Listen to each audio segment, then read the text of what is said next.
नमस्कार, मुद्दा देख रहे हैं आप और मैं हूं आपके साथ ज्योति सांगवान। हरियाणा विधानसभा चुनाव में अब ज्यादा वक्त नहीं बचा के ऐसे में हरियाणा सरकार ने अपनी सौगात का पिटारा खोल दिया है। एक और एचकेआरएन कर्मचारियों और सफाई कर्मचारियों के वेतन में बढ़ोतरी की गई है। साथ ही सरपंचों को भी बड़ी सौगात सीएम की ओर से दी गई। हालांकि विपक्ष सरकार की घोषणाओं को लेकर सवाल खड़े कर रहा है। मुद्दा यही रहेगा, चर्चा हम करेंगे। एक रिपोर्ट आपको दिखाते हैं। हमने ये निर्णय लिया है कि सरपंच अब अपनी मर्जी से 21 लाख रुपए के काम करें। विधानसभा चुनाव को लेकर सरगर्मियां तेज हो गई हैं। पार्टियां चुनाव की तैयारियों में लगी हैं, तो दूसरी तरफ सरकार ने भी प्रदेशवासियों के लिए सौगातों का पिटारा खोल दिया है।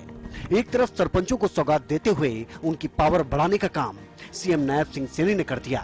21 लाख तक के काम अब सरपंच खुद करवा सकेंगे। मैं बात सुना रहा हूं, फिर हमारे सरपंच साहब बैठे हैं मंच के ऊपर, वो भी साथ थे। फिर बात आई कि 15 करो। मैंने कहा भी ना तो 5 करेंगे और ना 10 करेंगे, और जब करना ही है तो हमने सरपंचों के साथ वायदा भी किया था। परंतु मैंने एक निर्णय लिया है, क्योंकि हमारी संस्कृति है, हमारे संस्कार भी हैं। हमने ये निर्णय लिया है कि सरपंच अब अपनी मर्जी से 21 लाख रुपए के काम करें।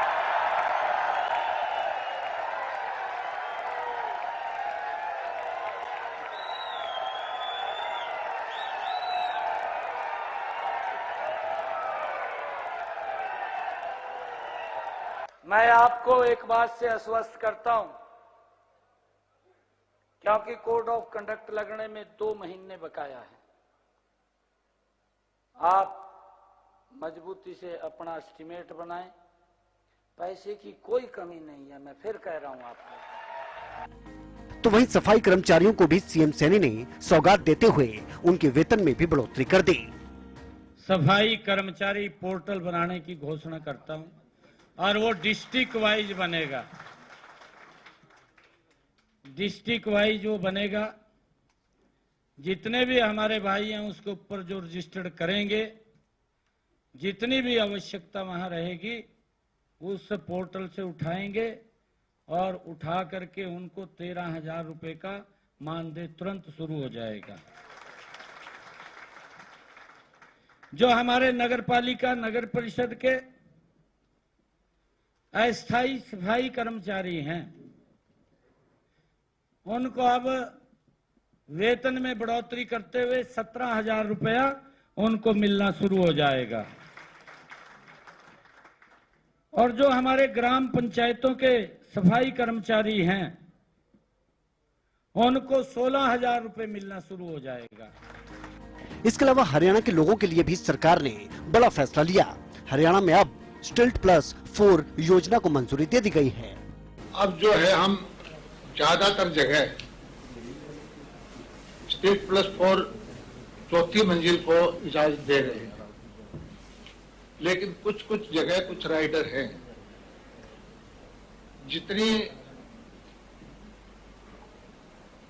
जिन कॉलोनियों के अंदर जो 18 आदमी की डेंसिटी है, अलाउड है, जिसके नक्शे उस हिसाब से पास हुए हैं, 1 यूनिट पर हम जो कैलकुलेट करते हैं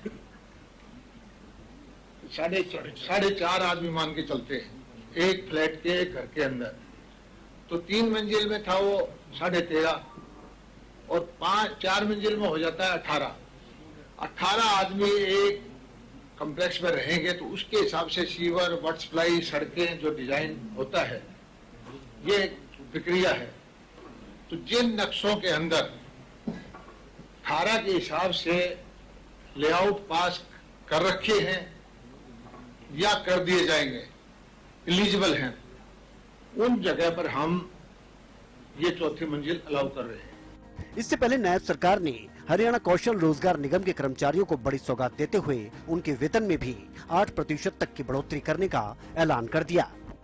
8% की बढ़ोतरी हरियाणा कौशल रोजगार निगम के जो हमारे कर्मचारी हैं, लगभग हरियाणा प्रदेश के अंदर जो लेवल 1 और लेवल 2, लेवल 3 के कर्मचारी हैं, 1,19,861 ऐसे कर्मचारी हैं जिनको आज जो उनका मिनिमम पे स्केल है उसके माध्यम से 8% की बढ़ोतरी की गई है। और हमारे जो कौशल रोजगार के सभी भाई बहन हैं उनको आज इसका बड़ा लाभ मिलेगा। हालांकि नेता प्रतिपक्ष भूपेंद्र हुड्डा ने सीएम नायब सिंह सैनी की इन घोषणाओं को लेकर निशाना साधा और इसे ऊंट के मुंह में जीरे के समान और युवाओं के साथ खिलवाड़ बताया। रोजगार उसमें 8% बढ़ाया है और महंगाई कितनी पड़ेगी भाई? क्या 8%? जहाँ मतलब ये जो है ठेकेदारी नौकरी लगा दी उन्होंने, मिलनी चाहिए पक्की नौकरी, 2 लाख पक्की नौकरी खाली है। ये भी युवाओं के साथ धोखा हो रहा है, उनके भविष्य के साथ खिलवाड़। सौगात की इस बहार के बीच सियासी बयानबाजी भी काफी गर्म है। वक्त ज्यादा नहीं है, जल्द ही हरियाणा में विधानसभा चुनाव की तारीखें भी साफ हो जाएंगी। ऐसे में सरकार जहां इन सौगातों के जरिए हर वर्ग को लुभाने की जुगत में है, तो वहीं विपक्ष सरकार की नाकामियों को गिनाने में लगा हुआ है ताकि सत्ता के सिंहासन का रास्ता साफ हो सके। Bureau report, Haryana news. चलिए चर्चा करेंगे सरकार की घोषणाओं को लेकर। प्रोफेसर विधु रावल हमारे साथ जुड़ गए हैं, प्रवक्ता बीजेपी, बजरंग दास गर्ग प्रवक्ता कांग्रेस, विवेक चौधरी प्रवक्ता जेजेपी, रजत पंजेटा प्रवक्ता इनेलो भी हमारे साथ डिबेट में जुड़ गए हैं। आप चारों का बहुत स्वागत है इस चर्चा में। शुरुआत कांग्रेस से करते हैं। बजरंग जी, हर एक वर्ग को लुभाने में जुटी है सरकार, ये कह सकते हैं हर एक वर्ग को खुश करने में जुटी है, क्योंकि लगभग रोजाना इन दिनों घोषणाओं का ऐलान हो रहा है। जो मांगे पहले से कायम थी उनको पूरा किए जाने की कोशिश हो रही है, लगातार सौगात दी जा रही नायब सरकार की ओर से। कैसे देख रही है कांग्रेस?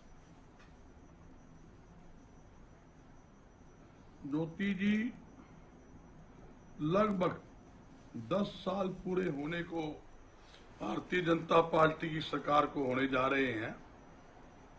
10 साल के अंदर इस सरकार ने जनता के ऊपर नए नए टैक्स लगाकर और टैक्सों में बढ़ोतरी करके जनता की कमर तोड़ने का काम किया है। ऐसी ऐसी आइटमें हैं अभी तक, जब से देश आजाद हुआ तब से अब तक, जैसे कपड़ा था, चीनी था, दूध थी, दही थी, कभी इन पे टैक्स नहीं लगा, इसी सरकार ने लगाया। जो खेती में उपयोग में आने वाले सामान, उनको 28%, 18% इन्होंने जीएसटी लगा दिया। जिन वस्तुओं पर 5% वेट कर होता था, उन पर 28 व 18% जीएसटी लगाया। इतना भारी भरकम टैक्स लगाकर जनता पर आर्थिक बोझ डालने काम इस सरकार ने किया। अब जाते जाते चुनाव आ रहे, इनको पता लग गया भी हमने जाना है, भी अब तुम झूठी घोषणाएं, जुमले फेंको ताकि जनता हमारे झांसे में आ जाए और हमें वोट मिल जाए। इसलिए झांसाराम वाला काम ये सरकार कर रही है।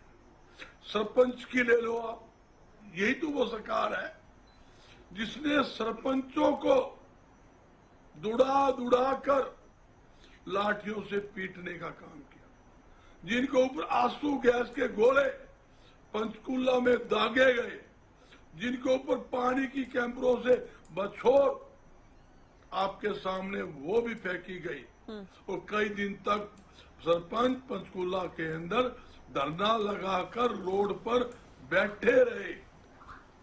वो सरपंच भूलने वाले हैं क्या किस प्रकार उनके ऊपर लाठियां चार्ज हुई, किस प्रकार उन पर जाती हुई? कोई भूलने वाली बात नहीं है। जब सरकार के पास खाली सरकारी पद पड़े हैं, 2 लाख से ज्यादा पड़े हैं, ये कौशल विकास योजना लागू करके युवाओं की भावनाओं के साथ खिलवाड़ कर रही। 8% की बढ़ोतरी सिर्फ, मैं पूछना चाहता हूं, जो रसोई गैस का सिलेंडर 2014 रुपए 400 रुपए होता था, आज कितने रुपए का है? जो 21 रुपए लीटर दूध होता था, आज 70 रुपए लीटर है। जो दाल 50-55 रुपए किलो होती थी, आज 130-40 रुपए किलो है। जो सरसों का तेल 55 रुपए किलो लीटर होता था, आज वो 140-50 रुपए है। महंगाई की दर कितनी % बढ़ी है, और बढ़ोतरी 8% के अंदर भी सरकार अपनी पीठ थपथपा रही है। ये ऊंट के मुंह में जीरा देने की बात ठीक है। है। सरकार को चलिए अगर बीजेपी से युवाओं जवाब का लेंगे। ख्याल है तो सरकारी पद खाली पड़े, पक्की नौकरी दे, युवाओं पक्की नौकरी दे, ठीक है, ये भी एक मुद्दा है, इस पर ठीक है डिबेट में बात होती रहेगी इस पर। अभी आप रुकिए, एक मुद्दा सरपंच तो अपनी शक्तियां बढ़वाने के लिए, मैं अब सवाल पूछती हूँ, प्लीज आप अपने अपने समय में बोलिएगा। सभी सरपंचों ने कितने प्रयास नहीं किए, लेकिन आप तब बात करते रहे, आपकी सरकार बात करती रही पारदर्शिता की, आप लोग बात करते रहे व्यवस्था में परिवर्तन की। लेकिन अब जबकि चुनाव में 2 से 3 महीने का वक्त बाकी है, अब सरपंचों के लिए राशि इतनी बढ़ा देना विकास कार्यों के लिए, क्या इसे चुनाव से जोड़कर ना देखा जाए? क्या सरकार को लोकसभा चुनाव में इस बात के संकेत मिल गए हैं कि सरपंच या पंचायतें या ग्रामीण सरकार से नाराज हैं? ज्योति जी, आपको नमस्कार, और आपके माध्यम से हरियाणा न्यूज देख रहे सभी दर्शकों को और हमारे जो साथी पैनलिस्ट हैं उनको भी नमस्ते। देखिए, सरकार निरंतरता से काम करने वाली एक मशीनरी होती है। सरकार में अलग अलग प्रकार से अलग अलग सिचुएशंस के अनुसार जिस प्रकार की आवश्यकताएं होती हैं उस प्रकार के डिसीजंस लिए जाते हैं। जब हम जानते हैं कि पंचायती राज चुनाव को किस प्रकार से टाला जा रहा था विपक्ष के हमारे साथी, ताकि बीसी वर्ग को, पिछड़े वर्ग को आरक्षण ना मिल जाए, महिलाओं को प्रतिनिधित्व ना मिल जाए, इसलिए कोर्टों के अंदर खड़ी थी। कांग्रेस के नेता जो कांग्रेस के टिकटार्थी भी बने बाद में लोकसभा में, वो कोर्टों में खड़े होकर किस प्रकार से बड़ी भोंडे तरीके से जो है प्रयास कर रहे थे कि कुछ भी कर पिछड़े वर्ग को उनका हक ना मिल जाए। उनका जो आरक्षण कानून हमने जो लागू किया 8% BCA का, और इसके साथ साथ 50% महिलाओं का, वो ना मिल जाए, इसके लिए इन लोगों ने हर प्रकार का जो है कुप्रयास किए। उसी दौरान जो है जो 1.5 वर्ष के करीब 1.25 वर्ष का करीब का समय था, उसी समय जो है अधिकारियों के पास जो है ये व्यवस्था जो है चली गई, क्योंकि पिछला जो टेन्योर था वो पूरा हो गया था। अब जब वो टेन्योर जब अगला शुरू नहीं हो पाया और पिछला खत्म हो गया और इंटरमीडिएट टाइम्स में पावर जो है सारी की सारी अधिकारियों के पास चली गई, तो उस समय जो है ये विचार किया गया कि भाई अधिकारियों के पास जो है कितने प्रतिशत तक काम जो है, जिसको हम डी प्लान कह देते हैं अलग अलग संदर्भों में, उस प्रकार का जो काम है, क्या ये पंचायती राज में भी कितना होना चाहिए। तो उस दौरान ये तय किया गया कि भाई 5 लाख तक जो है वो तो काम जो है आप जो है जिसको इमरजेंसी काम मान लें, उस इमरजेंसी काम के तहत कर सकते हैं, और बाकी सब काम जो है आप चाहे 1 करोड़ का काम करें, चाहे 1.5 करोड़ का करें, चाहे 2 करोड़ का करें, चाहे 20 करोड़ का करें, वो काम सारा का सारा जो है अप्रूवल वाली व्यवस्थाओं के अलावा वो ई टेंडरिंग के थ्रू होना चाहिए। उसी के बाद जो है किस प्रकार से चुनाव हुए, चुनाव में ये व्यवस्था जो है जारी रही, चालू रही। तब भी ये विचार था कि क्या ये व्यवस्था पर बेहतर रिजल्ट्स मिल सकते हैं। अब सरकार के बीच में ये बात आई कि बहुत सारा काम जो है, क्योंकि पहले कोरोना का कालखंड रहा लगभग 1.5-2 साल, और फिर कांग्रेस का जो क्या बेहतर रिजल्ट्स, चुनावी रिजल्ट्स की तो बात नहीं कर रहे हैं आप विदु जी, क्योंकि ई टेंडरिंग का प्रयोग तो आप लोग करके देख ही चुके हैं। ई टेंडरिंग को लेकर तो सरकार बिल्कुल अड़िग थी कि हम अपने उस वक्त के पंचायत मंत्री देवेंद्र बबली बार-बार ये कहते रहे कि बहुत सारे सरपंच पैसा खाने के चक्कर में या घूसखोरी के या दलाली के चक्कर में क्या क्या नहीं कहा गया, सरपंच नाराज भी नजर आए। तो आप ये कह रहे हैं बेहतर रिजल्ट्स, क्या ई टेंडरिंग के बेहतर रिजल्ट्स की हम बात कर रहे हैं? चुनाव में आप लोगों ने विश्लेषण किया है कि बहुत अच्छे रिजल्ट्स नहीं मिले हैं। नहीं, मैं काम के बेहतर रिजल्ट्स की बात कर रहा हूं। बहुत सारा बैकलॉग रह गया है। हरियाणा प्रदेश जो है बहुत तेजी से आगे बढ़ रहा है, एस्पिरेशनल सोसाइटी है। गांव के अंदर बसने वाला जो हरियाणा है, जो हरियाणा असली हरियाणा है जिसको मैं मानता हूं, वो गांव जो है वो कहीं विकास गाथा से पीछे न रह जाए। इस कारण से मुझे लगा कि इमरजेंसी फंड जिसको कहते थे 5 लाख रुपए, वो इमरजेंसी फंड जो है उसकी सीमा बढ़ाई जानी चाहिए। इसके बावजूद भी कुछ लोग अगर ई टेंडरिंग के माध्यम से काम करना चाहें तो करेंगे, और बहुत सारे काम आप देखिए 5 लाख तक के भी कामों में बहुत सारे काम ऐसे थे जो ई टेंडरिंग के माध्यम से हुए ज्योति जी, लेकिन 21 लाख तक की जो एक लिमिट बढ़ाने वाली बात है, अगर केवल आप इस पर से इसी पर बात करना चाहें तो वो इसलिए था क्योंकि पहले तो कोरोना कालखंड रहा, कोरोना एक दुर्भाग्यपूर्ण स्थिति थी, और उसके बाद कांग्रेस, कोरोना की तरह कांग्रेस भी जो है ग्रहण लगाकर बैठी थी। इनके नेता जो है कोर्टों के अंदर खड़े होकर हमारे विकास कार्यों को रोकने के लिए, हमारी नई छोटी पंचायतों को बनने से रोकने के लिए खड़े थे, और बाद में जब चुनाव हुए तो देखा हमने ये चुनाव से भी भाग गए, ये चुनाव भी नहीं लड़े क्योंकि इन्हें पता था कि जनता का आक्रोश है इनके प्रति। और वो जो सारा कालखंड था, जब पहले कोरोना के कारण और फिर कोर्टों में जो लगा, ये सारे कालखंड के अंदर बैकलॉग्स जो बढ़ गए, उस बैकलॉग को बहुत तेजी से जो है पूरा करना था। इस नाते से यह विचार किया गया कि जहां जहां पर इमरजेंसी फंड जिसको कहेंगे 21 लाख रुपए जो है वहां तक पहुंचाया जाए, और इसके अतिरिक्त जो है सरपंचों को और भी तरीके से भागीदारी दी जाए।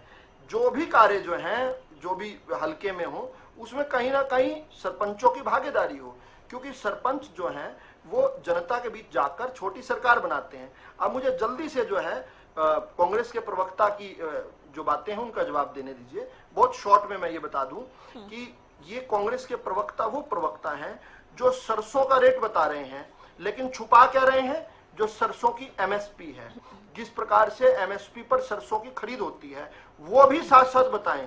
ये किसान विरोधी चेहरा है कांग्रेस का, और हर किसान को जो आपका चैनल देख रहा है उसको नोट करना चाहिए कि कितनी तकलीफ में है यहाँ पर कांग्रेस के प्रवक्ता, इसलिए कि भारतीय जनता पार्टी के शासनकाल में सरसों की एमएसपी बढ़ गई। अब एमएसपी बढ़ेगी तो निश्चित तौर पर जो है उसकी जो फाइनल कॉस्ट होगी, जो कंज्यूमर कॉस्ट होगी, वो भी बढ़ेगी। तो अब इसके बावजूद ये चाहते हैं कि देश के अंदर किसान गरीब रहे, सरसों जो है वही 1800-1700 में पिटती रहे, और इनके समय तो 1400 में पिटती थी। देखिए, ये महंगाई का रोना हरियाणा में तो रोते हैं, लेकिन कर्नाटक में क्या कांग्रेस की सरकार नहीं है? चुनाव खत्म होते ही खटाखट इन्होंने 3 रुपए प्रति लीटर जो है पेट्रोल के और 3 रुपए 6 पैसे डीजल के बढ़ा दिए, तुरंत बढ़ा दिए। वहां में महंगाई नहीं होती क्या? आज पूरे हिंदुस्तान में सबसे महंगा अगर कहीं पर डीजल और पेट्रोल मिलता है तो तमिलनाडु में मिलता है, और या कांग्रेस शासित जो है कर्नाटक में मिलता है। वहां लोग नहीं है। हिमाचल प्रदेश के लोग यहाँ पर आकर हरियाणा के लोगों के साथ मिलकर, यहाँ हिमाचल प्रदेश के कांग्रेसी आकर चंडीगढ़ के अंदर यहाँ प्रदर्शन करते थे, चूड़ी तोड़ प्रदर्शन किया था। ज्योति जी, आपने डिबेट की हुई है उस पर, यहाँ पर पेट्रोल और डीजल के प्राइस बढ़ाने पर। जैसे ही कांग्रेस की सरकार हिमाचल प्रदेश में बनी, तुरंत वहां 3 रुपए बढ़ा दिए। ये कांग्रेस का विभत्स चेहरा नहीं देख रहे क्या? दूध जो है, अगर अमूल ने दूध अगर कुछ पैसे प्रति लीटर जो है, अगर वो 2 रुपए 1 रुपए प्रति लीटर बढ़ाया तो किसान को लाभ हुआ। लेकिन ये जो है कर्नाटक के अंदर अब तो ये बात हो रही है कि उसको और बढ़ाया जाएगा, कर्मचारियों को निकालने की बात हो रही है। कांग्रेस के इस चेहरे को जनता को नहीं भूलना चाहिए। एक बात और अंतिम मैं कहना चाहता हूं, कांग्रेस के दौरान जो है किस प्रकार हमारी जो चीनी थी वो उस समय 45 रुपए किलो हुआ करती थी, आज रेट उसका 42 रुपए किलो या 40 रुपए किलो है, वही चीनी जो है। लेकिन गन्ने का रेट कांग्रेस के दौरान से 100 रुपए प्रति क्विंटल के करीब बढ़ चुका है। हम गन्ने का रेट तो बढ़ा रहे हैं लेकिन चीनी का रेट नहीं बढ़ने दे रहे। यह भारतीय जनता पार्टी की प्रमाणिकता है। इनके दौरान क्या होता था कि गन्ने के सीजन में किस प्रकार से गन्ना पिटा करता था, और जब कमी जानबूझ के की जाती थी, हतोत्साहित किया जाता था ताकि जहाज हरियाणा तो सालों से आसपास के गन्ना उत्पादक जितने भी राज्य हैं, हरियाणा काफी सालों से हरियाणा सबसे ज्यादा दे रहा है। आप लोग भी ज्यादा दे रहे हैं, हालांकि पंजाब बीच में आगे निकला ये भी हम जानते हैं, लेकिन सरकार में भी ज्यादा दिए जाते रहे। ज्योति जी नहीं, जब हुड्डा का कार्यकाल पूरा हो गया 2013 में हम लोगों ने आंदोलन किया था। हाँ। एक साथ 193 रुपए से 300 रुपए जो बढ़ा था, एक मुश्त बढ़ा था। 2013 में मैं उन आंदोलनों में शामिल था। ठीक है, पूरे 9 साल तक, पूरे 9 साल नहीं, मेरी बात समझने का प्रयास कीजिए। यह भारतीय जनता पार्टी के शासनकाल में हुआ। केवल हुड्डा का जब शासनकाल खत्म हो चुका था 2013 में जाकर बढ़ा 193 से 300 रुपए। इसको नोट करो, 9 साल तक नहीं दिया रेट, आखिरी साल और कहते तो हैं यही तो बात हो रही है ना। ठीक है, अगर ऐसा भी आप कह रहे हैं चुनाव के पास आकर ही घोषणाएं, चुनाव के पास आकर ही घोषणाएं क्यों की जाती हैं? 9 साल सरकार में रहकर पार्टियां घोषणाएं, चुनाव के मुहाने पर जाकर घोषणाएं क्यों करती हैं? ज्योति जी, आप साथ ये तो आप लोगों पर भी लागू हो रहा है। नहीं, काउंटर नहीं कर रही हूँ, मैं तो डिबेट में आगे बढ़ रही थी। एक छोटा सा कमेंट करके मैं डिबेट में इनेलो को जोड़ना चाह रही थी। आप साथ साथ उत्तर देने लगे। मेरी बात अकेले गन्ने पर बात करने के लिए तो नहीं बैठे हैं। आपने जो कहा है मुझे नहीं, मैं एक कमेंट करके आगे बढ़ रही थी, आप उसका भी साथ साथ उत्तर देने लगे। नहीं, ये गलत। अरे भाई, ये बात जो आपने कही है, मैं इससे सहमत नहीं। आप सहमत नहीं तो आप कह चुके ना। आपने कहा हमने आंदोलन किया तो एक साथ हुड्डा सरकार में जाते जाते बढ़ाए गए, मेरी बात जाते जाते बढ़ाए गए। नहीं विधु जी, ये तरीका बिल्कुल गलत है आपका। मैं आपसे निवेदन, आपको जो कहना था आप कह चुके। आपको जो बात कहनी थी, अगर आप सहमत नहीं है तो भी आप कह चुके विधु जी। उसका मुझे पक्ष रखना नहीं विधु जी, जबरदस्ती टाइम लेने वाला तरीका बिल्कुल ठीक नहीं आपका। म्यूट कीजिए इनको, म्यूट कीजिए इनको। केवल गन्ने पर बात करने के लिए नहीं बैठे हैं। आप जो कह रहे थे उस पर मैंने सिंगल लाइन में वन लाइनर एक कमेंट किया। बहुत जरूरी नहीं कि आप उसका भी उत्तर देंगे, आप दे चुके हैं, फिर भी आप कह चुके हैं अपनी बात। अभी आप सुनिए, अगले राउंड में आपको टाइम दिया जाएगा। आप क्यों नहीं राउंड है विधु जी? पंजेटा जी, चुनाव करीब है, हालांकि कोई भी पार्टी सत्तासीन होती है, प्रयास करती है जो जो घोषणाएं हमने की उनको बहुत जल्द पूरा किया जाए चुनाव में जाने से पहले। अब जो सरकार कर रही है HKRN, हालांकि सरकार ने शुरू किया, सरकार ने वेतन वृद्धि की है, सफाई कर्मचारी ग्रामीण और शहरी दोनों की वेतन वृद्धि की गई है। स्टिल्ट को लेकर भी जो मांग थी उसे भी एक बार फिर से लागू कर दिया गया है +4 की। साथ साथ सरपंचों की जो एक बड़ी मांग जिसको लेकर धरना प्रदर्शन भी हमने देखे। सरपंचों की शक्तियां आज काफी बढ़ा दी गई है, 21 लाख रुपए तक के विकास कार्य कराने की पावर दी गई है। कैसे देख रही है इनेलो सरकार की इन घोषणाओं को?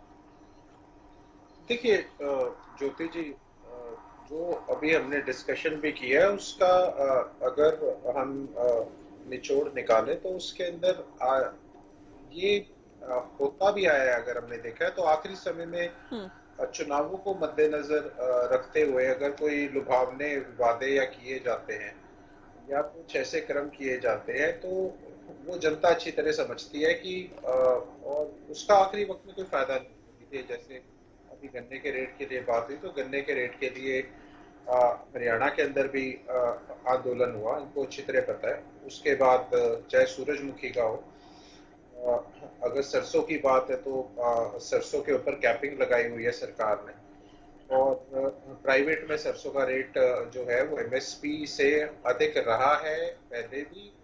कई बारी प्राइवेट खरीद ज्यादा बेटर मिलती है, ये पुराना जो चलता है उसके अंदर वो हमने देखा है। पहले दक्षिण हरियाणा में किस तरह ट्रालियां बाहर खड़ी रही और सरसों नहीं खरीदी गई थी कैपिंग की वजह से और गेट पास की वजह से अलग अलग इशूज थे। लेकिन अब जिस तरीके से बात हो रही है कि इस सरकार के अंदर भाजपा ने जो किसान की आय दुगनी का जो इनका मैनिफेस्टो, ये आय तो दुगनी नहीं की, लागत जरूर 5-6 गुना बढ़ा दी गई।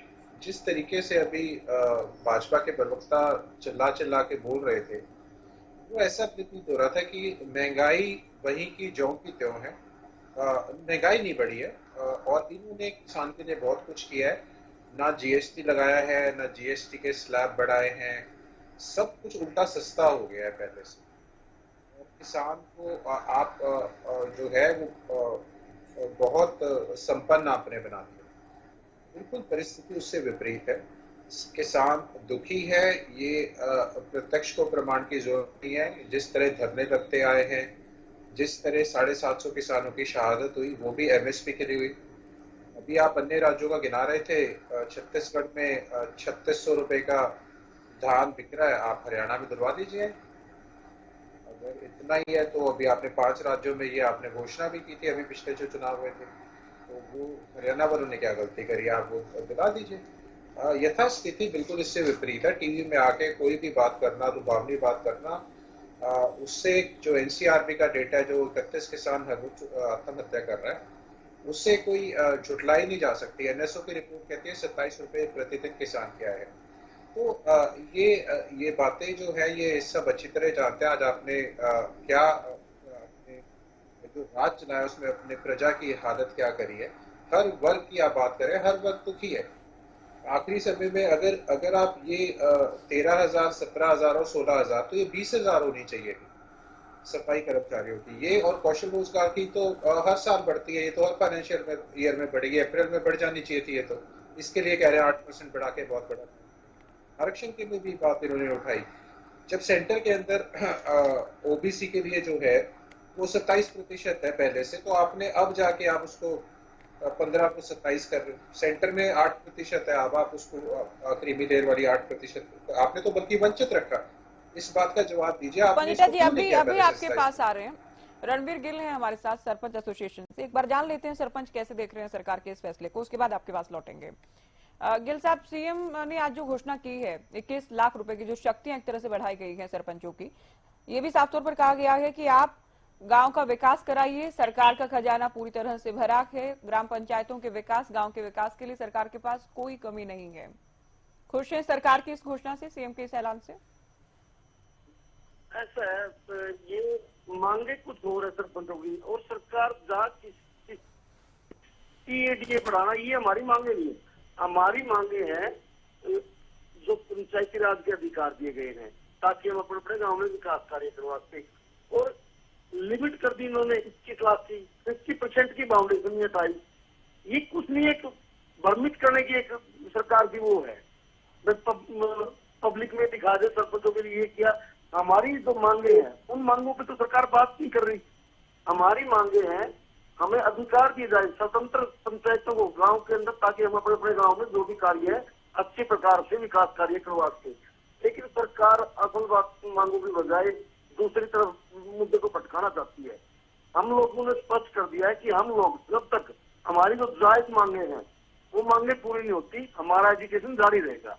और हम जल्द ही 7 जुलाई को अपने साथियों की मीटिंग बुलाकर सभी साथियों की आगे की अपने आंदोलन की रणनीति तैयार करेंगे। तो आज जो किया वो भी नाकाफी मान रहे हैं आप? देखो, इन लोगों ने किया, लिमिट बढ़ाई, लेकिन एक चीज भी समझ में आई ना। तो आप लोग पहले तो लिमिट बढ़ाने की लड़ाई कर रहे थे, आप लोगों ने कितने धरने नहीं दिए? हमारी लड़ाई की लिमिट मान लिया, इन्होंने बढ़ाई है। भाई हम लिमिट की सीमा तक थे, लेकिन काम करने का अधिकार तो दो। अगर आपके पास लिमिट दे दी, काम करने का अधिकार नहीं, उस लिमिट का फायदा क्या होगा? अगर हम गांव में काम ही नहीं करवा सकेंगे, उस लिमिट का करेंगे क्या? चलिए, शुक्रिया आप हमारे साथ जुड़े। तो रणवीर गिल इनका कहना है, हमारा जो इन्होंने ऐलान कर रखा है पहले से 7 जुलाई को जो धरना प्रदर्शन करना है वो उसी पर ही कायम रहेंगे। और सीएम की ओर से जो ऐलान किया गया, घोषणा की गई है, इससे भी नाखुश नजर आए। पंडिता जी, अपनी बात आप पूरी कीजिए, क्योंकि सरपंचों को लेकर हम प्रमुख तौर पर इसलिए भी बात कर रहे हैं। आज ही ऐलान हुआ है, ऐलान तो देखिए बड़ा के, और चुनाव भी करीब है। सरपंचों का पिछले दिन हमने नाराजगी भी देखी है, धरना प्रदर्शन भी देखा है। और चूंकि हरियाणा एक ग्रामीण पृष्ठभूमि, हरियाणा अपने आप में है, पंचायतें, सरपंच ये भी एक बड़ी भूमिका अदा करते हैं चुनाव में। देखिए, जब लोकसभा के चुनाव थे तब जैसे सरपंचों के ऊपर पहले डंडे लाठियां बरसाए, काफियों को चोटिल किया गया था जब पंचकुला के अंदर, तो उसके बाद अभी लोकसभा में जो संगठन है उन्होंने साफ ऐलान कर दिया था। पहले तो देवेंद्र बबली जी के प्रति नाराजगी थी, लेकिन बीजेपी के खिलाफ जो है वो सारे के सारे जो सरपंच एसोसिएशन है उसने खिलाफत करने का जो है वो ऐलान कर दिया। अभी भी हमने सुन लिया है कि अधिकार जो है वही रबर स्टैंप बना के रखा हुआ है, सो स्वतंत्र अधिकार नहीं है हमें इनको मिले।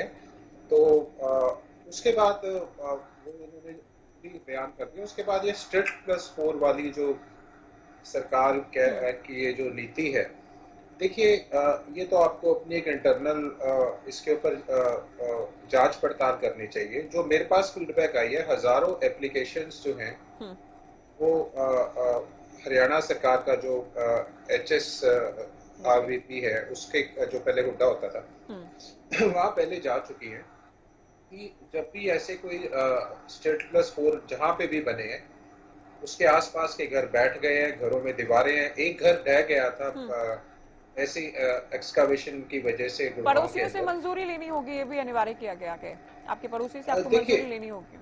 मंजूरी लेना एक अलग इशू है। ये है कि किसी का हाथ तोड़ के उसको बोला जाए कि आपके हाथ पे प्लस्तर करा देते हैं। और ये जो हुड्डा के कर्मचारी हैं, खासकर स्टेट ऑफिसर हैं, ये उन बिल्डरों के दलाल बनकर वो वजह इनको ज्यादा मालूम होगी। वो दबाव डालते हैं जो आस पड़ोस के जो ओनर्स है कि लिपा पोती करके थोड़ा बहुत जो है वो नींव हिल जाती है पूरे घर की, वो घर या की तो मजबूती कहीं मंजूरी नहीं लें रहती। या फिर 6 फीट की जगह छोड़े बीच में। हाँ, 6 ये फीट मैंडेटरी की किया गया जगह है। छोड़ना, ये बात जो 6 फीट की जो जगह है, ये बात जो है, लेकिन अभी जो पहले बन चुके हैं इसके अंदर 6 फीट वाला ये अच्छा एक स्टेप है। लेकिन ये क्या साथ साथ नींव खोद के जो काम किया जाता है, एक घर भी जैसे मैंने बताया, कोई जान किसी की चली जाए, ये जान को खतरे वाली बात है। पुराने घर इतने मजबूत नहीं है जैसे आजकल की कंस्ट्रक्शन है। कोई भी अर्थक्वेक 5 रिक्टर स्केल या उससे ऊपर आएगा तो बिल्डर का मकान बच जाएगा, जो पूरा आजकल आरसीसी कॉलम और उसके साथ बनाते हैं जो आजकल की गाइडलाइंस है। लेकिन पुराने मकान नहीं बचेंगे, ना उनके अंदर के लोग बचेंगे, उनकी जान को खतरा है। बड़ा गंभीर इशू है। मुख्यमंत्री तक हो सकता है या जेपी दलाल जी तक इस बात की जानकारी नहीं पहुंची होगी। विस्तृत रूप से इसकी जानकारी लेनी चाहिए। अगर कुछ आपको ऐसा करना है तो पूरा का पूरा एक सेक्टर ही आप इसी उस पे प्लान कर सकते हैं। नए सेक्टर्स जो आपको जो पुराना जो बने हुए हैं घर, उनके आसपास अगर आप देते हैं तो वो उनकी जान को आप खतरे में डालकर, और आपके अफसर जो है, मैं दोबारा रिपीट करूंगा, जो आपके एस्टेट ऑफिसर्स हैं वो इनके दलाल के रूप में काम करते हैं, दबाव डालते हैं और कहते हैं कि हमारी सेटिस्फेक्शन, यानी जो एस्टेट ऑफिसर है उसकी सेटिस्फेक्शन जरूरी है बस, और बिल्डर और उनकी सेटिस्फेक्शन जरूरी है। जिसके घर में जो नुकसान हुआ है उसका इससे कोई लेना देना नहीं। ये बहुत गलत बात है, गलत नीति है। जिसका नुकसान हुआ है वो इम्पोर्टेंट है। तभी आज हाई कोर्ट में केसेस हैं इसके खिलाफ बहुत ज्यादा, जो है जो आस पड़ोस में जिनका नुकसान हुआ है, जो बिल्डर्स ने किया है, हाई कोर्ट में भी ये मामले गए हुए हैं। लेकिन ये मामले की गंभीर रूप से, विस्तृत रूप से अगर जानकारी जो है वो लेनी चाहिए। और मैं इसके हक में नहीं हूँ। नए प्लान सेक्टर्स में आप कर सकते हैं कि सारे के सारे एक साथ इसी तरीके के मकान हो, लेकिन ये गलत स्टेप है। ये जो ठीक है, आप इसको builders गलत को अभी मान रहे हैं। पहले इस पर आपने- रोक भी लगी थी, अब इसे एक बार फिर से मंजूरी दे दी गई है। विवेक जी, जी। दुष्यंत चूंकि इन दिनों कह रहे हैं कि बीजेपी के साथ जो जाकर नुकसान हुआ, गेहूं के साथ घुन पिसा, किसान आंदोलन की भी बात करते हैं, सरपंचों ने जो धरना दिया वो भी एक फैक्टर रहा। खास तौर पर बबली से बहुत नाराज नजर आए थे, क्योंकि जिस तरह से पंचायत मंत्री रहते हुए उनकी ओर से कहा गया, सरपंचों को लेकर जो जो एलिगेशंस लगाए गए टेंडरिंग के लिए, अब जो सीएम ऐलान कर रहे हैं, आपको लगता है कि सरपंच खुश होंगे या बीजेपी के साथ आ पाएंगे या सरपंच की वाकई शक्तियां बढ़ पाएंगी? ज्योति जी, वो तो आपके चैनल पे रणवीर गिल जी ने बताने का काम किया कि सरपंच खुश है कि नहीं। आज मैं तो एक चीज जानता हूँ, बारी बारी डिबेट्स में पहले भी कह चुका हूँ कि ये मुख्यमंत्री नहीं, घोषणा मुख्यमंत्री बन के रहेगी। सिर्फ घोषणा ही घोषणा करे जा रही है, और घोषणा कब इनकी सिरे चढ़ेगी, कब नोटिफिकेशन जारी होगी, कब क्या होगा, वो ये जाने और जनता को पता ही है क्या कुछ होने वाला है। अभी पिछले दिनों इन्होंने सोनीपत में एक घोषणा की थी, जो कि आपको भी ध्यान होगा, हमने उसके ऊपर डिबेट भी की थी कि एक गरीब लोगों को 1755 लोगों को प्लॉट दिए जाएंगे, और रजिस्ट्री पकड़ा दी गई। रजिस्ट्री में कहीं भी ये नहीं लिखा कि उसकी लोकेशन कहाँ की है, क्या है, उसके पड़ोस में क्या है, उसके आगे क्या है, पीछे क्या है। और ये भी कह दिया गया कि जिसको हम प्लॉट नहीं दे सकेंगे उसको 1 लाख रुपया देने का काम। और जब ये बात कही गई कि 1 लाख रुपया देने का काम करेंगे, तो बारी बारी हमने डिबेट्स में पूछने का काम किया कि किस गांव में हरियाणा प्रदेश के 1 लाख रुपए में 100 गज का प्लॉट मिलेगा। उसके कुछ दिन बाद ज्योति की एक अखबार में ऐड आती है कि 1 लाख रुपए में 1 मरला जमीन सरकार देने का काम करेगी, वो आगे 100 गज से 30 गज पे।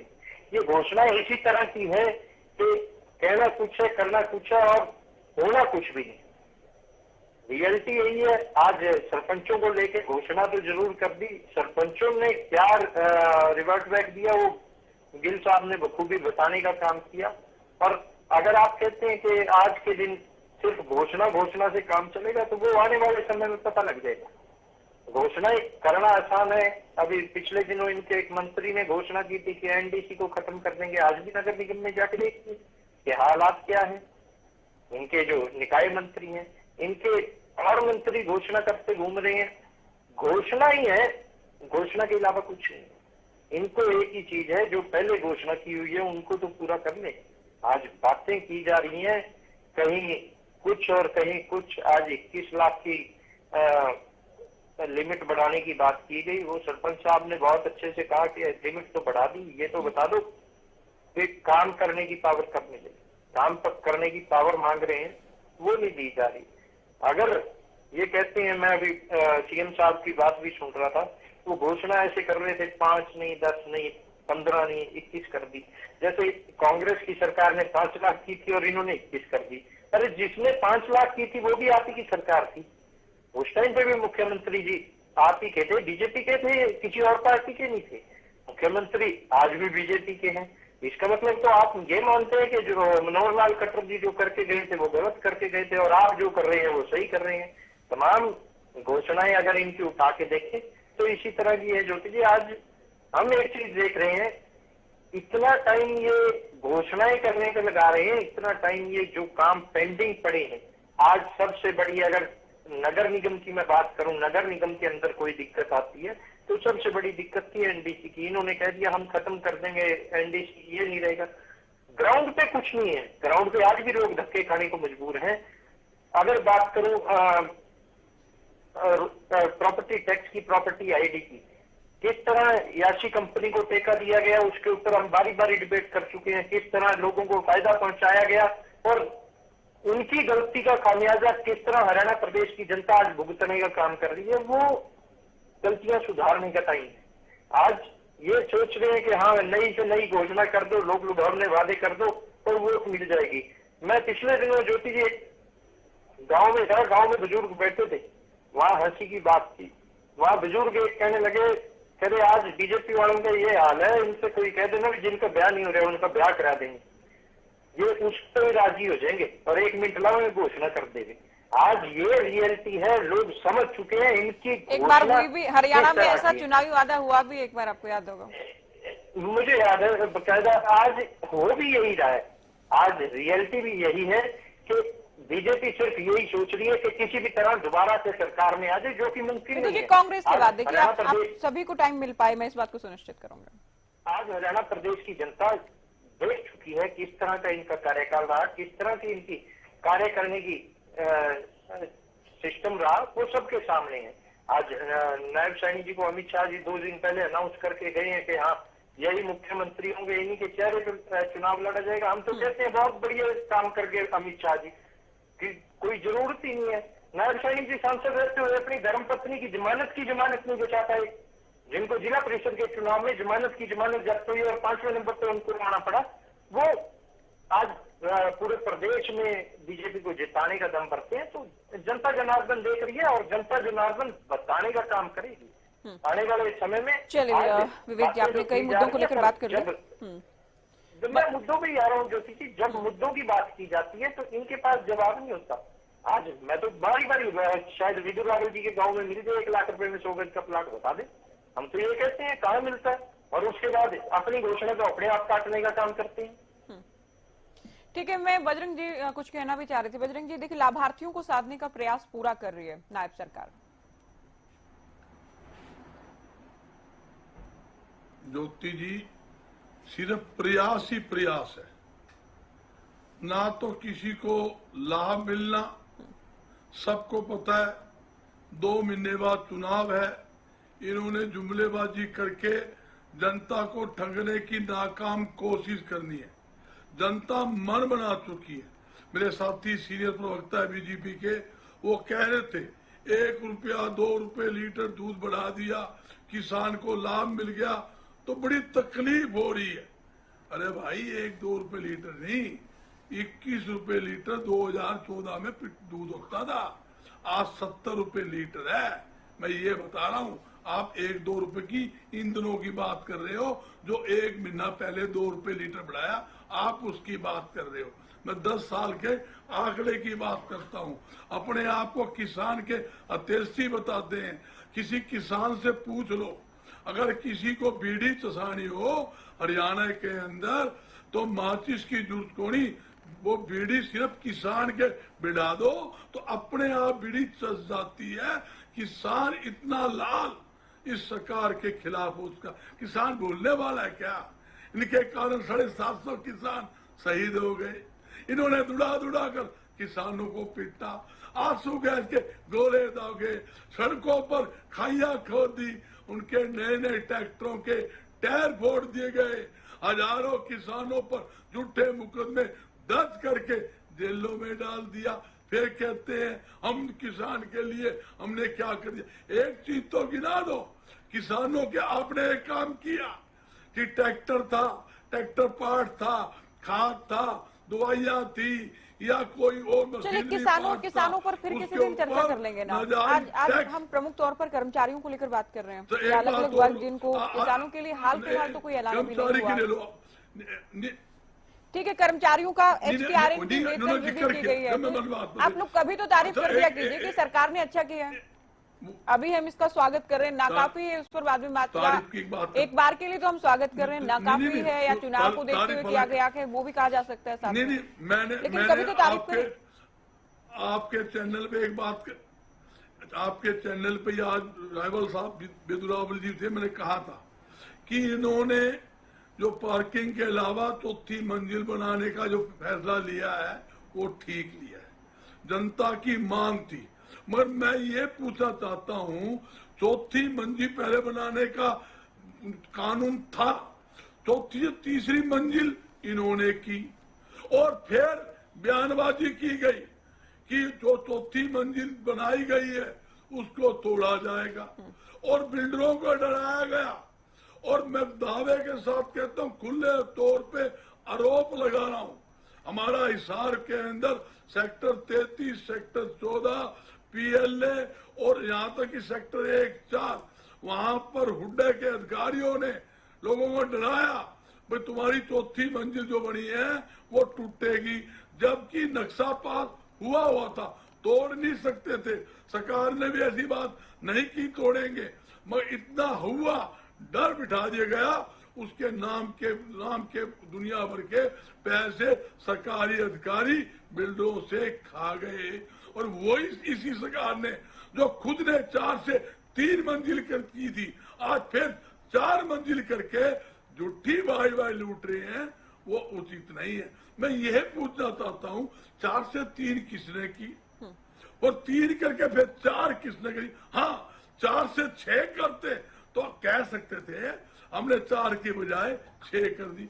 आप 4 की 3 करते हो, फिर 3 से 4 करते हो, फिर कहते हो हमने इतना बड़ा काम कर दिया। अरे काम नहीं कर दिया, आप हरियाणा न्यूज पे बैठे हो और मैं हर चीज की गारंटी दावे के साथ बोलता हूँ, और मैं कोई सरकार पर आरोप नहीं लगा रहा कि सरकार ने पैसा खाया है। ये जरूर है करोड़ों रुपए का घोटाला अभी आपके ये पास हुड्डा विभाग के अधिकारी खुले तौर पे किया है। मैं रावल साहब से एक बार मैं दिन में भी कहा था, इनसे अपील है, अगर ये जनता के हितैषी है तो इनको इसकी जांच करवानी चाहिए। ठीक है। और जिन अधिकारियों ने पैसे खाए हैं उनके खिलाफ विपक्ष जांच की बात कर रहे हैं। मैं भी विदु जी से उत्तर ले लूं। किया, उनके कुल मिलाकर सभी घोषणाओं को लेकर पैसे उल्टे दबाने चाहिए। विपक्षी दलों की प्रवक्ताओं को आपने सुना, सरकार केवल घोषणाओं की सरकार बनकर रह गई है। सीएम के लिए भी जेजेपी कह रही है चुनाव में जो पहले कार्य बचे थे उनको पूरा करवाया जाना चाहिए था, लेकिन जो सालों से होता है, एक रवायत बन गई है कि चुनाव आ गई तो घोषणाएं नई नई कर दें, बीजेपी भी वो कर रही है। ज्योति जी, घोषणा नहीं हुई है, अधिकार दिए गए हैं। घोषणा क्या होता है ये मैं बताता हूँ। मेरी आवाज ठीक ठाक आ रही है आपके पास? जी जी। अधिकार दिए गए हैं। घोषणा क्या होती है? घोषणा ये होती है कि अगस्त के महीने में 2014 में भूपेंद्र सिंह हुड्डा रैली करते हैं गोहाना में और किसानों को कहते हैं कि आपका जो खराबा का मुआवजा है प्रति एकड़ हम 6,000 प्रति एकड़ से बढ़ाकर 10,000 प्रति एकड़ कर रहे हैं। 2 महीने तक सरकार में रहते हैं, सितंबर में जाकर आचार संहिता लगती है, कांग्रेस की सरकार चली जाती है, भारतीय जनता पार्टी की सरकार बनती है। पहले मंत्रिमंडल के अंदर जो है हमारे तत्कालीन कृषि मंत्री इस विषय को उठाते हैं, अधिकारियों से कहते हैं कि भाई वो फाइल लेकर आओ जिसमें भूपेंद्र हुड्डा 6,000 से बढ़ाकर 10,000 करके गए हैं। 2 महीने पहले चुनाव से घोषणा की थी, वो फाइल तो ले आओ एक बार। वो फाइल नहीं मिली, पूरी सेक्रेटरीएट के अंदर वो फाइल नहीं मिली, पूरे सीएम के ऑफिस के अंदर वो फाइल नहीं मिली, ढूंढ के रह गए, पूरे डिपार्टमेंट के अंदर ढूंढते रहे कि ये फाइल बता दो कहाँ है। वो एक कागज नहीं मिला उस बात का और उसी कैबिनेट के अंदर, जो कि आपको याद होगा 3-3.5 घंटे चली थी, वो बहुत लंबी कैबिनेट थी, उस कैबिनेट के अंदर ही यह फैसला लिया गया कि भाई भूपेंद्र हुड्डा तो चुनाव में जाते हुए कहकर गए थे कि अगर हमारी सरकार बना दोगे तो हम 6 से 10 कर रहे हैं, हमारी सरकार आप बना देना। भारतीय जनता पार्टी तो आई थी, पहला दिन था चुनाव के बाद, जो है शपथ ग्रहण के बाद पहली कैबिनेट थी, और हमने 10,000 नहीं, हमने 6 से बढ़ाकर सीधा 12,000 कर दिए थे। ये भूपेंद्र हुड्डा घोषणा किया करते थे। अब मैं जब आपसे कह रहा हूं कि 21 लाख रुपए जो है लिमिट कर दी गई है, क्या ये चुनाव के बाद होगा? क्या इसका पेपर आपको नहीं मिलेगा? क्या अगर मैं आपसे ये बात कह रहा हूं कि जो स्वतंत्रता सेनानी है उनकी पेंशन 25,000 से बढ़ाकर 40,000 कर दी है, तो कल से चालू हो गई। ये कांग्रेस की कोई खटाखट योजना थोड़ी है। कल का दिन जो था 1 जुलाई का दिन, पूरे देश ने खटाखट दिवस मनाया है। कांग्रेस के उस झूठ के कारण जो इस देश के गरीब महिलाएं हैं वो घूमती रही कांग्रेस के दफ्तरों के बाहर, भूखी प्यासी, गर्मी के अंदर, कहीं बरसात के अंदर, कि भाई राहुल गांधी कहकर गए थे 1 जुलाई आते ही खटाखट खटाखट खटाखट खटाखट जो है 8500 रुपए उनके अकाउंट में आ जाएंगे, लेकिन आए नहीं। ज्योति जी आए नहीं, ये दुर्भाग्य है। तो इनकी कांग्रेस की जहां सरकारें वहां भी नहीं आए। और तो लोकसभा के लिए वादा था ना विधु जी? नहीं, आइए जहां सरकारें वहां तो देने चाहिए। तो सरकारी थी वहां, क्या राज्य इकाइयों ने वादा किया था क्या? इन्होंने ये नहीं कहा। सरकार में थे वो कह रहे थे क्या? सरकार तो इनकी आनी नहीं थी, सरकार तो इनकी आनी नहीं थी ज्योति जी, सरकार तो इनके आने का दूर दूर तक चांस ही नहीं था। तभी तो 99 सीटें लेकर भी इस प्रकार से खुश हो रहे हैं। जैसे अब मैं एक उदाहरण मुंह में आ रहा था, नहीं देना चाहूंगा, ये नेशनल टीवी है, मैं बड़े संयम से कहता हूं कि खुश तो ऐसे हो रहे हैं जैसे भाई एक फेल होने वाला बच्चा जो है वो जब उसके 10 नंबर आया करते थे 100 में से, इस बार 17-18 आ गए नंबर। फेल तो अब भी हैं, लेकिन सरकार तो इनकी आनी थी। लेकिन इन्होंने कहा था 1 जुलाई का दिन होगा और खटाखट खटाखट खटाखट पैसे आएंगे। ये थोड़ी कहा था कि सरकार, और कुछ जगह जहां गलती से इनकी सरकारें आई हुई हैं वहां 8500 छोड़ो 1500 भी नहीं दे रहे। हिमाचल में तो सरकार आ गई ना इनकी। ज्योति जी क्या मेरी आवाज आ रही है? ज्योति जी क्या मेरी आवाज आ रही है आपको? तो जी आ रही है आपकी आवाज? ज्योति जी क्या मेरी आवाज आ रही है? आपकी आवाज नहीं आएगी तो बता दिया जाएगा ना। आ रही है आपकी आवाज, बात पूरी कीजिए जी। तो मैं ये कहना चाह रहा हूं, हिमाचल के अंदर तो कांग्रेस की सरकार है भाई, हिमाचल के अंदर कांग्रेस की सरकार है। और ये तो सरकार लाने के लिए वादा किया था कि 1500 रुपए दिए जाएंगे। अगर 1500 रुपए मिले हों तो पड़ोस में हिमाचल पता कर लो भाई। राजस्थान में कहा था 1, 2, 3, 4, 5, 6, 7, 8, 9, 10 दिनों के अंदर। 2018 में राहुल गांधी ने कहा था कि 10 दिनों के अंदर अंदर जो है सभी किसानों के सारे कर्ज माफ कर देंगे। तो वो भाई पता कर लो कि कितने किसानों के कर्ज माफ हुए। उल्टा मैं आपको एक आंकड़ा देता हूं, 5500 किसानों के 19,500 एकड़ कुड़क कर दिए गए। आज के युग में जब किसानों के कानून है, कुड़क नहीं किए जा सकते। केवल राजस्थान में कांग्रेस की सरकार ने किसानों को कुड़क किए। और ये बहुत अच्छी बात कह रहे थे। ये एक तो इन्होंने कहा कि कांग्रेस किसान भूलने वाले हैं क्या? क्या किसान भूलने वाले हैं क्या? राहुल गांधी का 1, 2, 3, 4, 5, 6, 7, 8, 9, 10 दिनों में आप जो है राजस्थान के किसानों का कर्ज माफ करने वाले थे। फिर आपने किसानों को पीटा, डंडों से पीटा, उनके आंदोलनों पर आंसू गैस छोड़ी। आपने किस प्रकार से सर्दी के दौरान पानी की बौछारें गिरी। क्या ये कांग्रेस के जो है इन दुर्गतियों को क्या राजस्थान में जो हमारे रिश्तेदार हैं वो यहाँ आकर नहीं बताते? कांग्रेस कितना जब शासन में आती है तो क्या करती है? जब निसिंग के अंदर आपने गोली चलाई थी, आपको तो यहाँ पर यह लग रहा है कि कोई अगर उद्दंड कर रहा था, कोई जानबूझकर लॉ एंड ऑर्डर तोड़ रहा था, कोई सरकारी संपत्ति को नुकसान पहुंचा रहा था, उस पर अगर पुलिस ने थोड़ी सख्ती बरती उसको तो गाओगे। यहाँ पर जब आपने शांतिपूर्वक एक कार्यक्रम कर रहे लोग, उन पर गोलियां बरसाई थी निसिंग में, कांग्रेस ने लोनी के अंदर गोली चलाई थी, उसको भूल जाएंगे क्या किसान? क्या कंडेला को आज तक भूल पाए हैं क्या? क्या इंडियन नेशनल लोकदल वापिस आ पाई है क्या? इसलिए मैं जो है इनकी बातें सुन सुन के बड़ा हैरान होता हूं। कहते हैं अप्रैल में सैलरी बढ़ जानी चाहिए थी। क्या आपको नहीं पता अप्रैल में आचार संहिता लगी हुई थी? आचार संहिता के दौरान सैलरी बढ़ी है क्या पहले कभी? फिर कहते हैं 8% तो बहुत कम है। ये मैं इनेलो वाले प्रवक्ता की बात कर रहा हूं। कहते हैं 8% तो, अरे भाई आपने आपके शासनकाल में कभी 5% से ज्यादा कभी भी सैलरी बढ़ाई हो तो बता दो कौन से साल में किस कर्मचारी की बढ़ाई? 5% नहीं बढ़ाई। ये तो मैक्सिमम लिमिट 8%, 5 से 8%। और किस प्रकार से कांग्रेस बता दे, कभी उन्होंने 8% बढ़ाई क्या? जबकि कांग्रेस के जमाने में महंगाई कितनी होती थी? 18%। आज महंगाई कितनी है? 4.5%।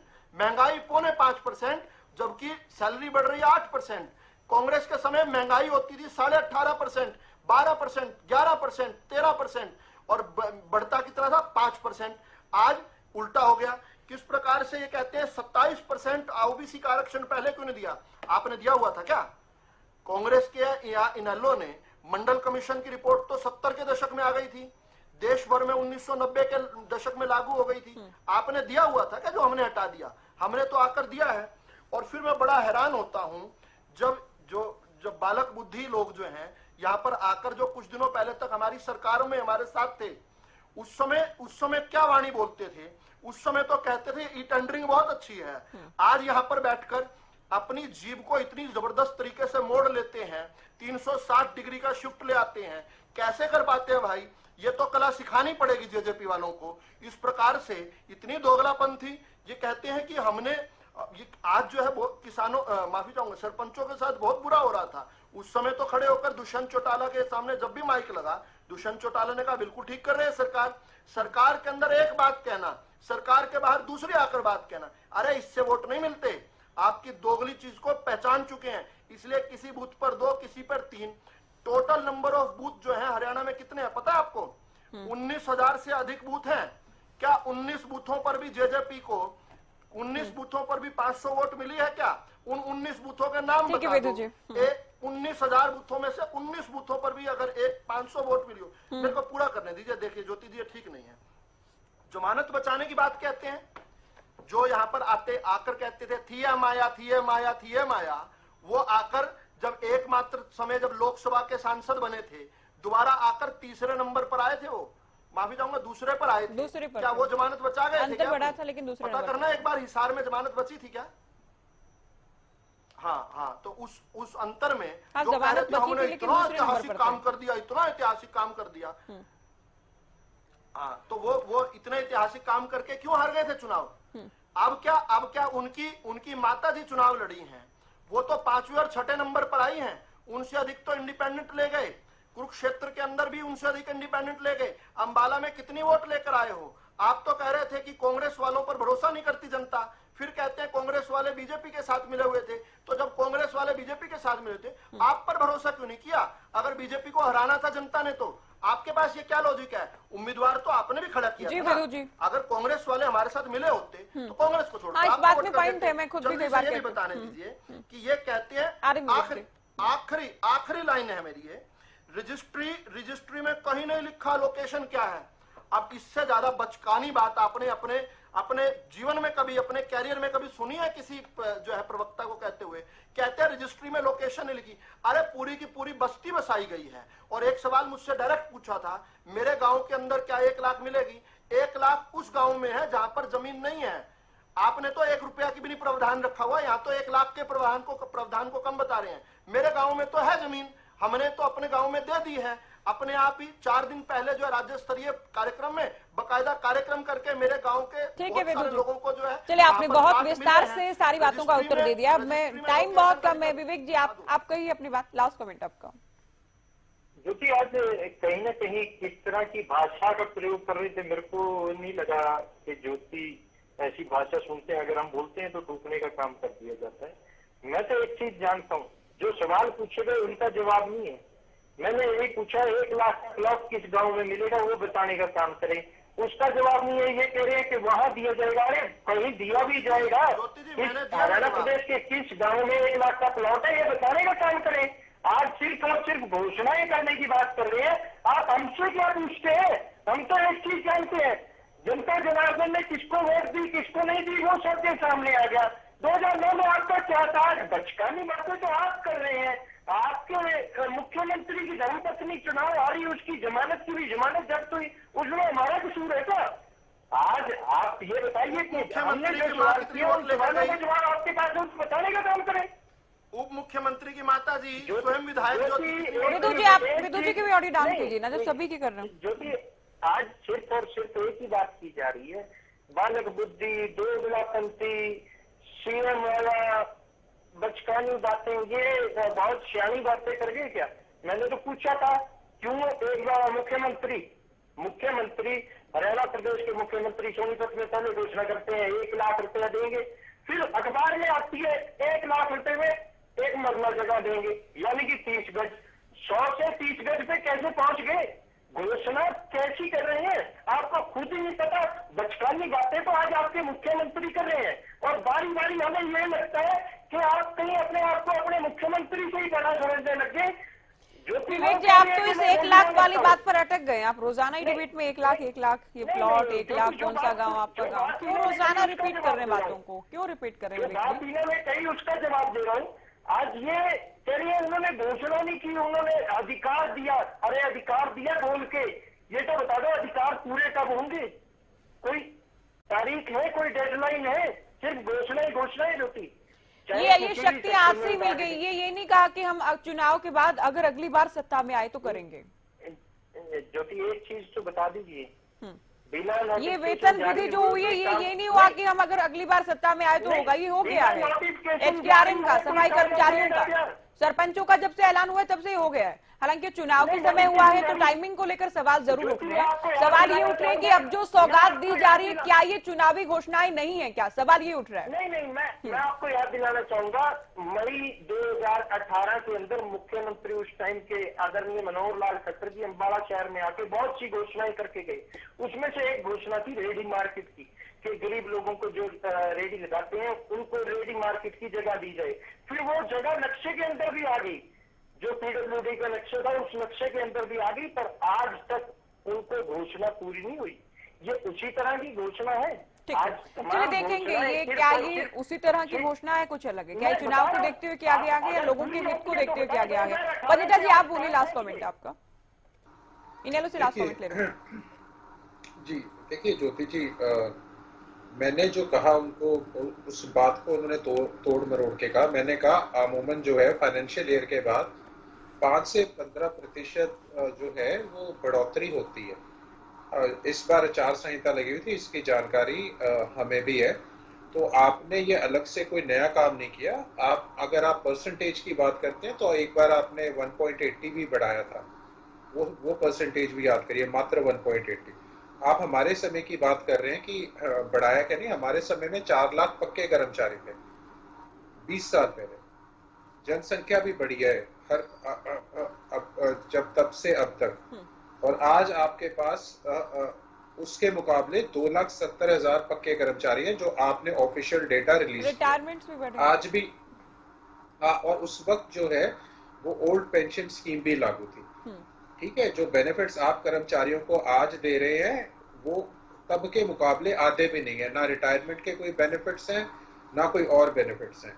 ठीक है, आज आपके पास 2,09,000 सैंक्शन पोस्ट खाली हैं, जो अभी इन्होंने उसको जो भर्तियां कर रहे हैं उन्होंने बीच में वो डाल दिया, जो कोर्ट में जो माननीय सुप्रीम कोर्ट ने वो सोशो इकोनॉमिक वाला, तो इन्होंने 81 का आंकड़ा दिया था, लेकिन वो 2,09,000 ही है अभी भी ऑफिशियली। तो पहले अपनी पक्की जो पोस्ट है उनको बढ़ाने का काम करिए। ये मिनिमम वेजेस एक्ट के अंडर जो HKRN जो आपका गवर्नमेंट के अंडर पे रजिस्टर्ड नहीं है, कंपनी लॉ के अंडर रजिस्टर्ड है, ये कोई बोर्ड नहीं है। ये इसमें कोई भी बेनिफिट्स नहीं है इसमें, ना रिटायरमेंट पोस्ट रिटायरमेंट बेनिफिट्स हैं, ना इसकी एज ही कुछ नहीं है। 1 साल का अगले साल कर दिया। 1.25 लाख इनके कंट्रैक्चुअल वाले हैं और 1,05,000 इनके HKRN वाले। तो पहली बात तो इसमें मैं आपको बता दूं, इसमें कोई एम्प्लॉयज के लिए भी आपने कुछ नहीं किया। सरपंचों के लिए आपने क्या किया वो खुद आके सरपंच एसोसिएशन वाले आपको बता चुके हैं। आखिरी समय में चुनावी लॉलीपॉप जिसने भी दिया है, कोई भी पार्टी हो, कोई फायदा नहीं होता है इन चीजों। और लगभग सभी पार्टियों ने किया है ये, है ना? सभी का शुक्रिया आप लोगों ने वक्त दिया और चर्चा हमने की। तो CM के ऐलान को लेकर हमने चर्चा की। फिलहाल दीजिए इजाजत, नमस्कार।